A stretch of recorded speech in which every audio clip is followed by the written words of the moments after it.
오늘따라 호산나 찬양대 이 찬양이 얼마나 큰 은혜가 되는지 모르겠습니다. 한 번 더 박수로 화답했으면 좋겠습니다.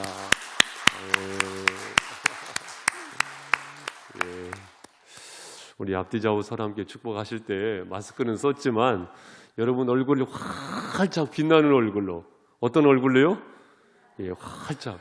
사실 세상에서 인상 쓰면서 사는 것도 힘든데 교회까지 와서 인상 쓸 필요 없잖아요. 하나님이 여러분 안에 계시니까 그 감사함과 기쁨을 서로 표현했으면 좋겠습니다. 사랑합니다. 축복합니다. 감사합니다. 서로 인사 나누시겠습니다. 사랑합니다. 축복합니다. 감사합니다. 하나님께서 세상을 홍수로 심판하실 때에 노아와 가족은 구원을 받았죠.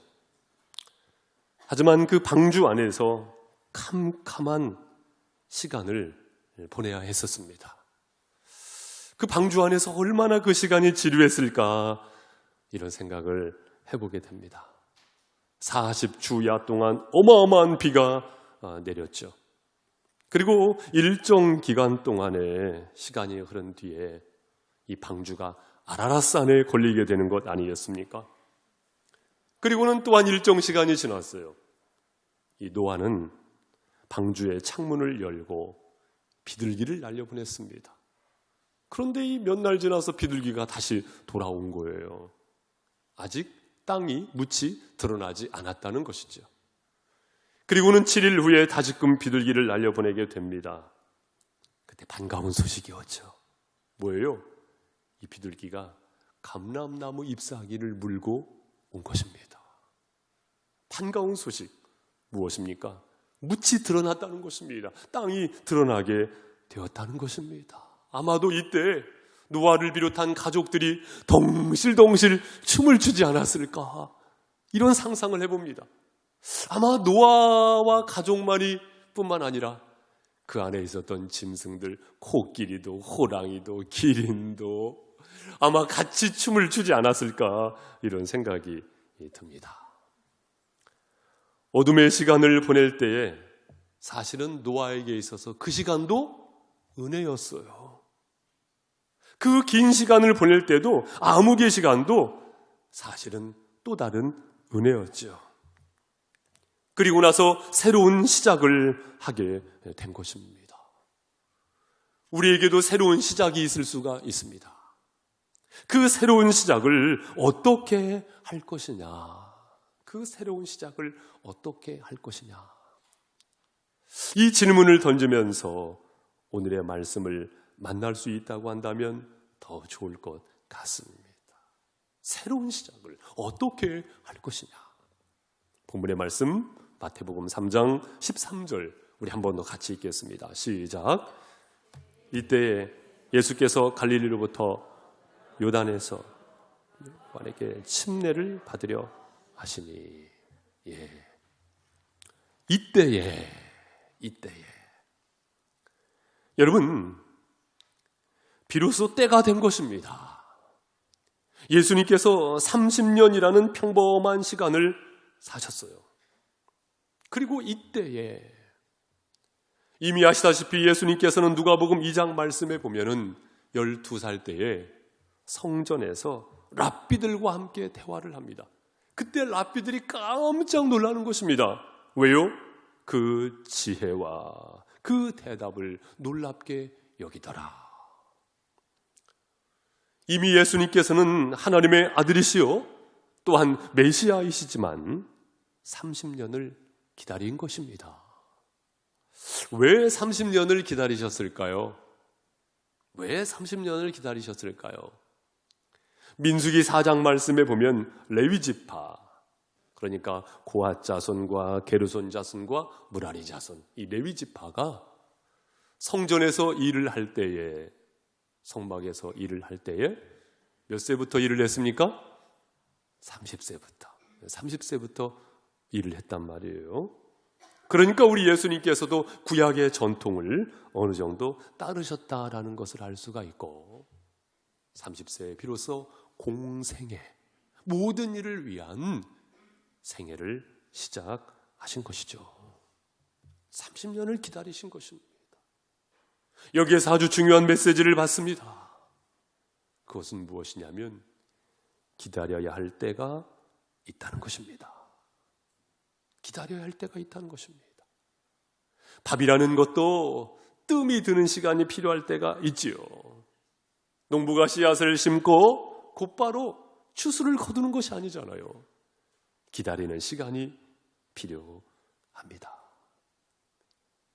많은 경우 우리는 종종 실수할 때가 있습니다. 많은 경우 성급함으로 실수할 때가 있다는 것입니다. 사도행전 1장 4절 말씀에 보면은 우리 예수님께서 승천을 하시면서 무엇을 말씀하십니까? 예루살렘을 떠나지 말고 약속하신 것을 기다리라. 따라해보세요. 기다리라. 기다리라. 바로 그 말씀을 믿고 기다리는 사람들을 통해서 사도행전의 역사의 서막을 올리신 것입니다. 기다리는 사람을 통해서 하나님께서는 하나님의 시간표를 써가셨던 것을 볼 수가 있습니다. 사랑하는 성도 여러분, 어쩌면 우리는 어떤 일정 기간 시간을 지내오면서 하나님께서는 우리로 하여금 기다릴 줄 아는 사람으로 세워 오셨을 수도 있다는 말씀입니다.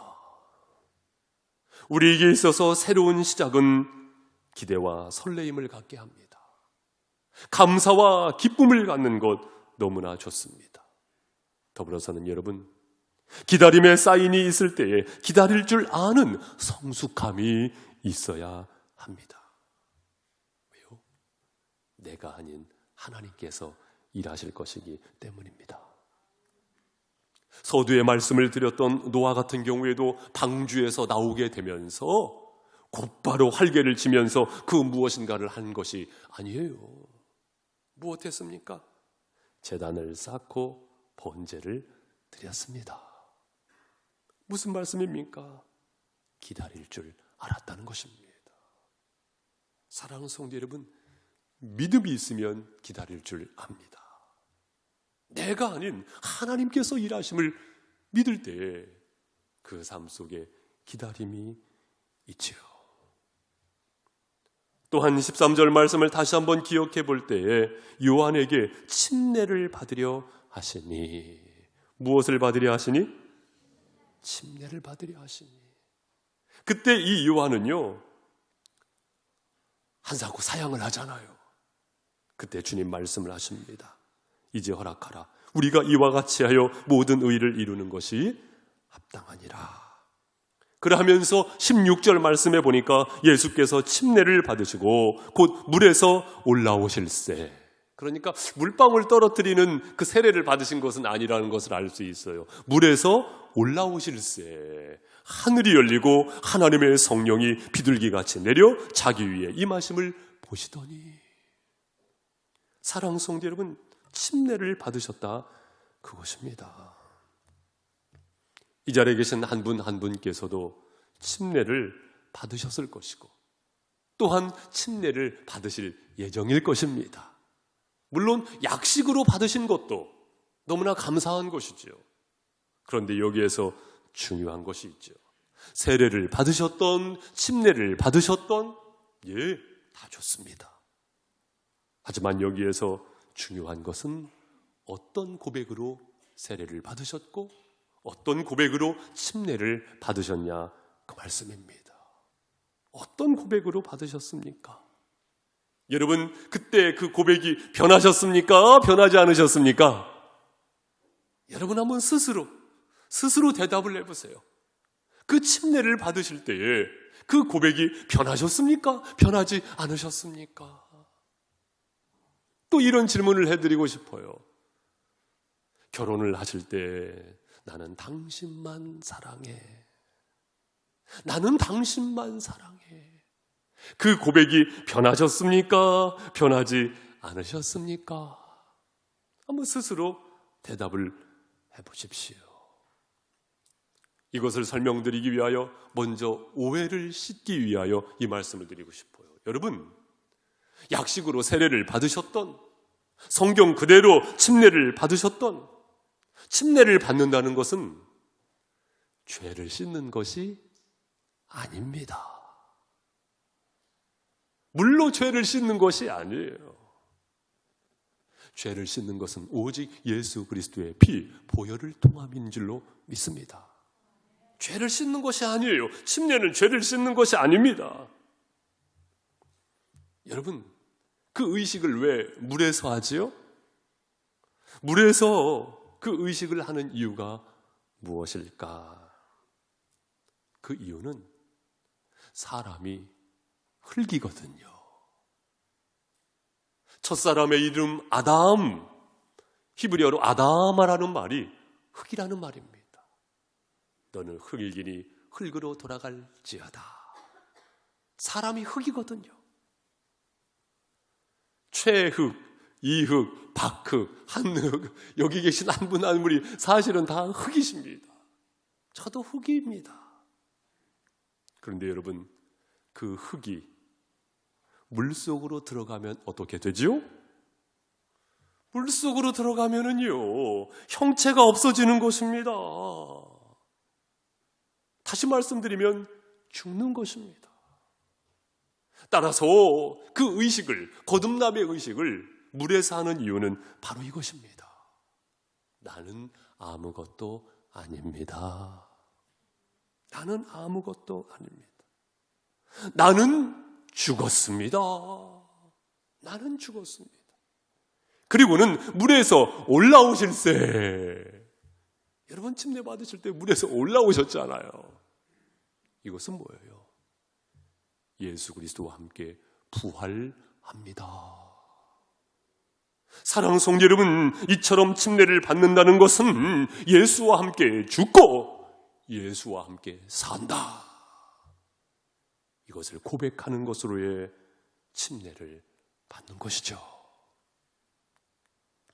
그런데 여러분, 우리가 삶을 살다 보면 자꾸 세상의 영향을 받잖아요. 죄악된 세상의 영향을 받지 않습니까? 그렇기 때문에 나타나는 현상이 뭐예요? 자꾸 불쑥불쑥 내가 사는 것입니다. 내가 자꾸 사는 거예요.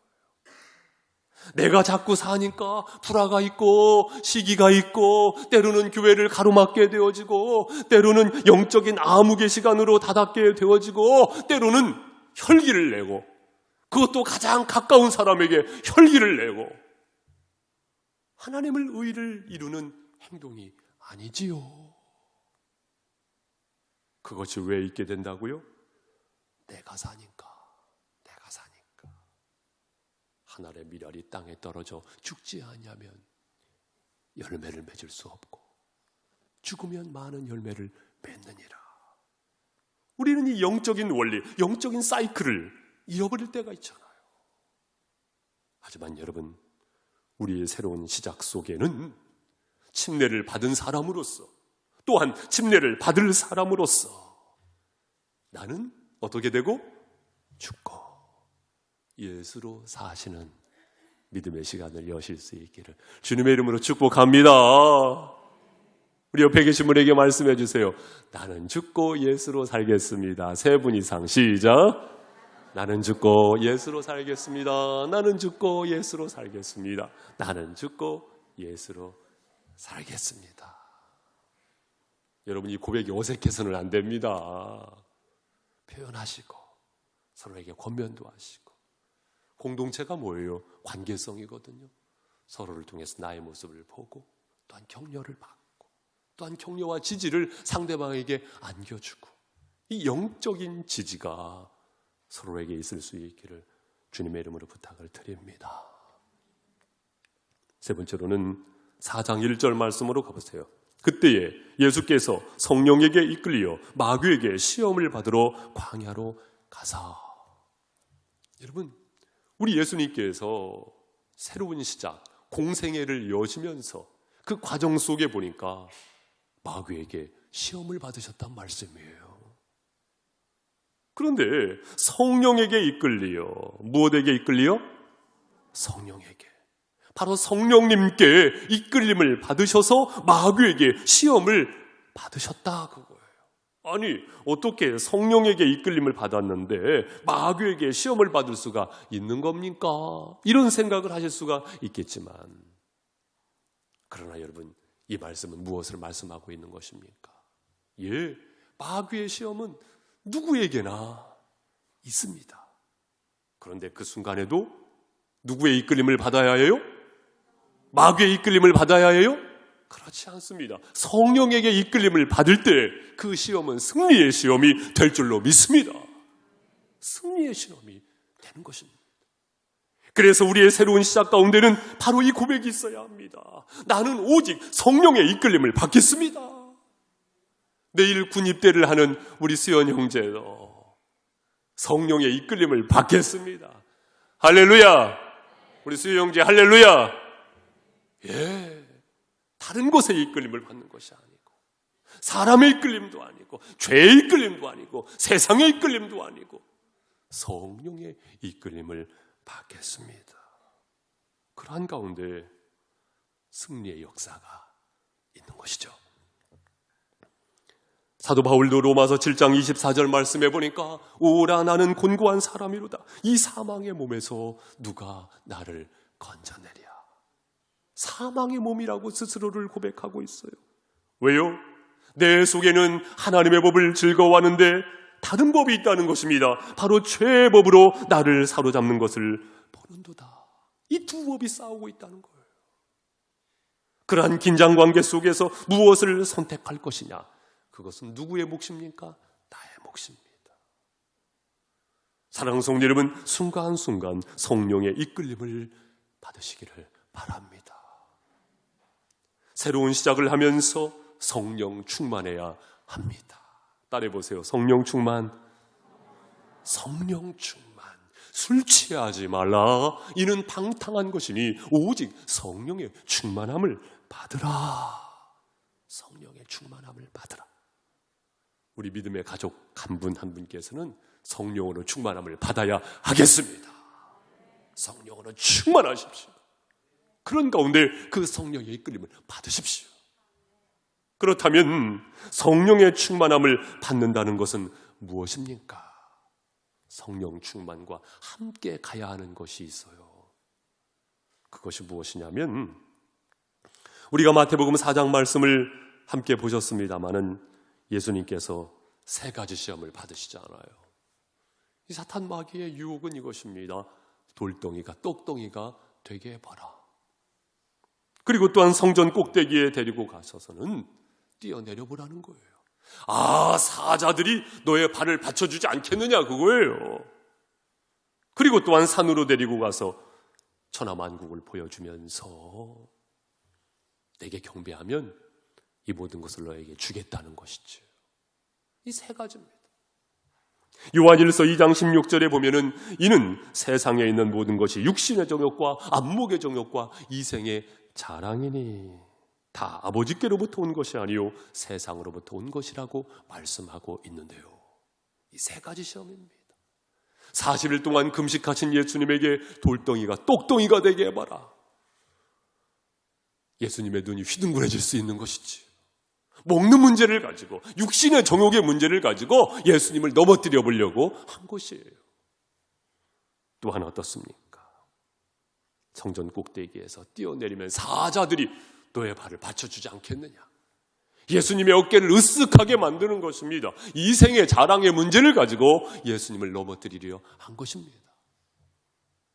천하만국을 보여주면서 사람이 보게 되면은요, 유혹당하거든요. 보게 되면은요, 견물생심이라고요, 갖고 싶고, 소유하고 싶고, 빼앗고 싶고, 정복하고 싶은 것이거든요. 안목의 정욕의 문제를 가지고 예수님을 넘어뜨리려 한 것입니다. 하지만 그때 우리 예수님께서는 사람이 떡으로만 살 것이 아니요 하나님의 입으로부터 나오는 모든 말씀으로 살 것이라. 바로 이 신명기 8장 3절 말씀을 그대로 쏟아내시면서 그 현장 가운데 승리하십니다. 우리 예수님은 말씀을 하십니다. 주 너의 하나님을 시험치 말라. 신명기 6장 16절 말씀을 그대로 선포하시면서 승리하십니다. 주 너의 하나님께 경배하고 다만 그를 섬기라 하였느니라. 신명기 6장 13절 말씀을 쏟아내심으로 인하여 승리하십니다. 사랑하는 성도 여러분, 하나님의 말씀입니다. 하나님의 말씀이에요. 우리 예수님께서는 성령으로 충만하셨고 그렇기 때문에 다른 것으로가 아닌 하나님의 말씀으로 승리하셨습니다. 여러분, 성령으로 충만하지 못하면은요, 하나님의 말씀을 하나님의 말씀으로 받아들이기가 어렵습니다. 아니, 불가능해요. 그 하나님의 말씀은요, 성경은요, 그냥 소설책이에요.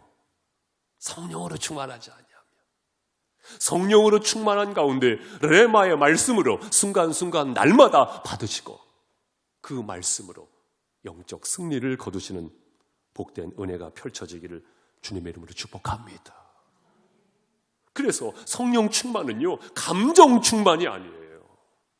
성령 충만은요, 말 그대로 함께 가는 것이 있는데 그것은 바로 말씀과 함께.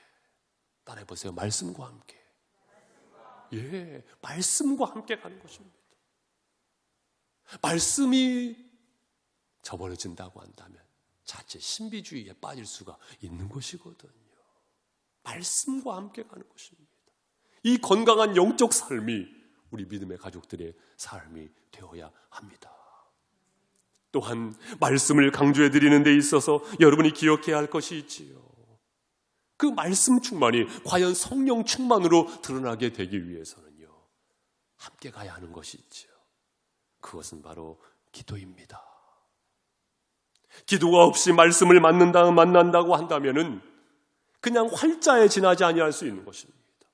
그러나 기도 가운데 성경에 등장하고 있는 한 인물, 한 단어, 한 문장을 만날 때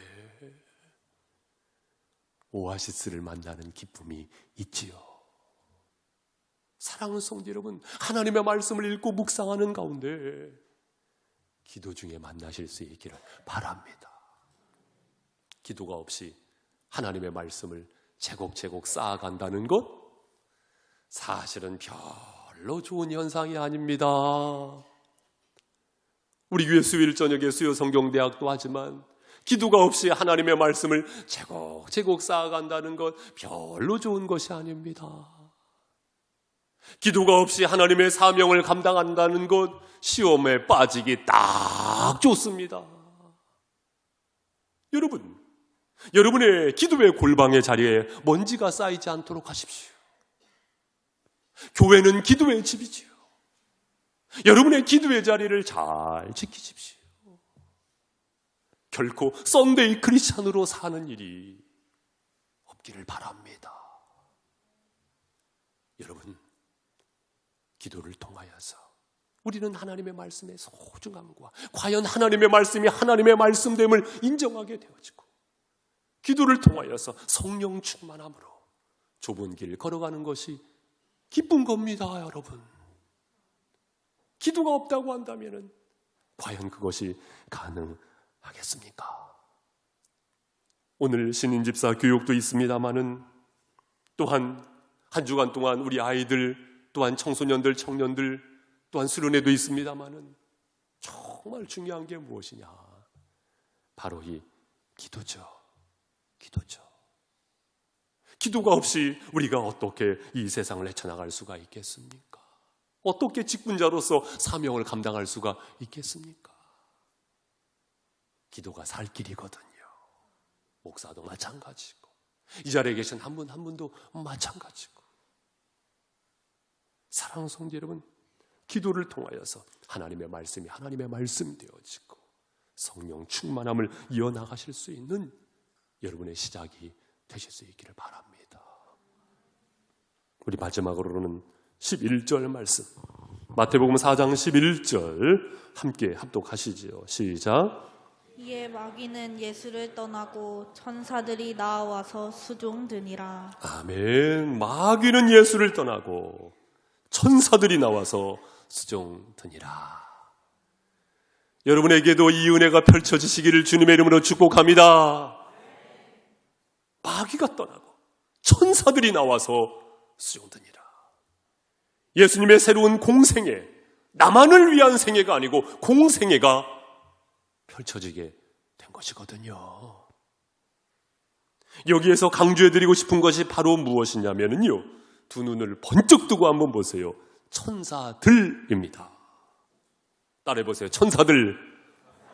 여러분, 천사라는 존재를 믿습니까? 예, 저는 분명히 믿습니다. 왜요? 성경에 그렇게 말씀하고 있으니까. 천사들. 단수가 아니고 복수로 기록이 되어져 있는 것을 봅니다. 그 열왕기하 6장 말씀에 보면은 이 아람 군대에게 엘리사가 쫓길 때, 이 엘리사, 그가요 당당하고요 여유로웠습니다. 그런데 그 곁에 있었던 청년, 이 사환 청년은요 마음이 불안했습니다. 어찌하면 좋습니까? 어찌하면 좋습니까? 이 청년의 불안함이었던 것입니다. 그때 엘리사의 대답은 무엇이었습니까? 허허허허, 우리와 함께 한 자가 그들보다 더 많으니라. 우리와 함께 한 자가 누구예요? 글쎄, 이 엘리사가 기도하는 가운데 이 사환이 청년의 눈이 활짝 열려지게 되는데요, 눈을 들어서 보니까 불말과 불병거가 엘리사가 있는 그 성읍 가운데 환히 펼쳐지게 돼 있는 모습을 봅니다.